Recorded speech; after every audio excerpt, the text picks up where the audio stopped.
Usapang IMG business na naman tayo.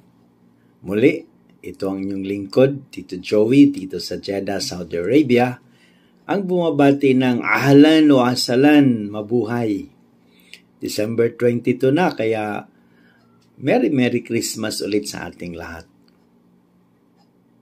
At dahil matatapos na yung taon, prepare na tayo para sa pagbabayad natin ng ating annual accreditation fees.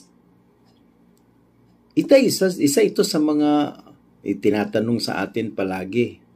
Dito daw sa IMG, wala nang katapusan ang bayaran. Taon-taon may bayaran. Syempre, kung gusto mong tuloy-tuloy ang business natin, dapat tuloy-tuloy din ang iyong pagbabayad ng accreditation. Kasi yun na lang nga ang natitirang bayaran mo sa isang taon tapos hindi mo pa mababayaran. Una, bakit nga ba kailangan natin na magbayad ng 1,500 every year? Mas maganda nga kung bago matapos yung taon, bago January 1 ay nakapagbayad na tayo para sa lahat ng mga members ng IMG, international man o kaya Philippine Code. Para pareho lang tayo na 1,500. Tawag natin dito is accreditation renewal para matuloy-tuloy yung ating mga benefits.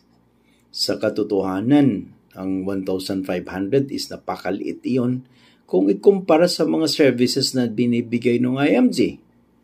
Imagine kung totoong magbi-business na, kailangan mo ang mga opisina, di ba? Dapat may accountant ka. Dapat may HR ka na nagre-recruit. Dapat may administration ka. Pero lahat ito, ginagawa na ng IMG para sa atin. Now, imagine, gumagamit tayo ng system. At yung system natin ay gumagamit ng program. Para mag-maintain ka ng program sa accounting pa lamang, hindi pa kasama yung administration and HR, bibili ka ng buong system at hindi lang yan. Kinakailangan mo pang magbayad ng fees every year. At malaki yun. Considering na ang ginagamit nating sistema sa pag-encode ng ating mga member, pagpapadala ng mga proposal sa ating mga